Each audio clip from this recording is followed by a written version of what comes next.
So what are your views on big supermarkets? Strong. I would like to see the duopoly lose market power. You know, I think that the single biggest problem in Australia is, like, specifically Australia's food system, is the power of two supermarkets in our system that affects the producers and everyone else who supplies them. I would like to see everybody choose not to shop at either of those places, maybe ever again, but at least in the short while.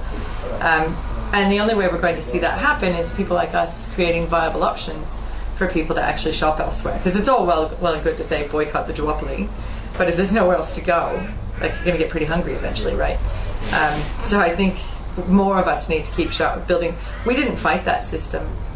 We didn't sort of go, oh, the duopoly is going to be really bad for us. We actually just went, we're going to build a system over here that has nothing to do with them. And that's what a lot of other farmers have done too. And I think that's how we're going to break down their centralised power. Well, that and information. That's how you break down anything, is you make it obsolete. Right, exactly. That's exactly what you do. And now with, like, the cost of media production, the cost of setting up a website, and actually distributing useful information directly from the farmer to the consumer on scale, you can really see how farmers can really start marketing themselves again, which is how they used to do it. And that's what I see is that farmers have had the marketing of their food and produce taken away from them and corrupted in such a way that it's not really food anymore. It's food-like products. Exactly, which is what supermarkets are full of. Food-like substances, right? I mean, cheese products on shelves. What's that about? Yeah, no, I'd like to see them just disappear. I'd like people to get their food directly from farmers markets, from fruit shops, you know, who sources it directly from the farmers. And farmers co-ops as well. Yeah, absolutely, which there are a lot of in France and other parts of Europe. And these things have been around for a long time. Of course they have. It's just that supermarket power has been pushing them up. That's a big part of it. And they can make everything so cheap because their distribution networks are so tightly controlled and owned.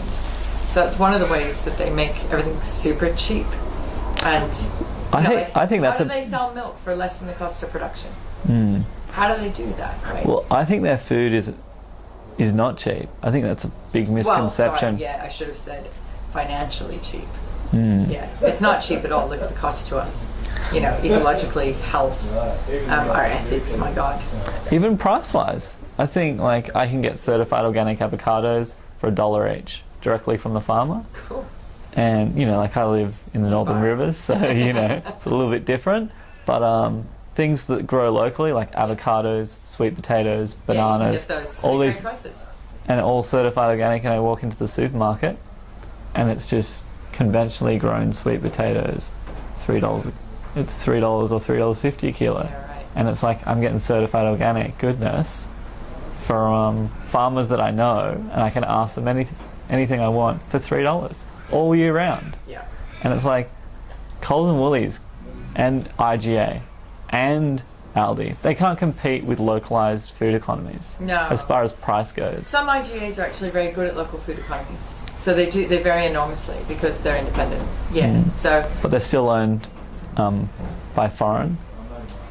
Well, no, they're not. I believe they are. No, we'll have to take that offline because I don't think that's true. Okay. I did some research on that a while back. It really is local people who own them. Oh no, I mean the people that own IGA. The brand and the distribution networks? Yeah. I don't think so. Okay. They've got their own, it's like their own cooperative system. They are linked into particular distribution channels and they have to use IGA stuff, but it's actually corporately owned through that ownership model with independence on it. Yeah, okay. We'll see that, and that's a good thing for, like, I guess me to look into as well, because I was... Unless something's changed. I did research on that about 5 years ago. Okay. Because I was really interested in what's the story there. Because I was told that it was actually owned by South African company. I'm almost positive that's not true. Good. Yeah, I good know, to hear. right? Yeah. Yay, some good news! Yeah. No, it's Coles, Woolies, and Aldi that you've got to look out for. Yeah. No, it's well, even some of the other supermarket chains, they've really diminished in size. Yeah, that's right. There used to be far more in Australia. So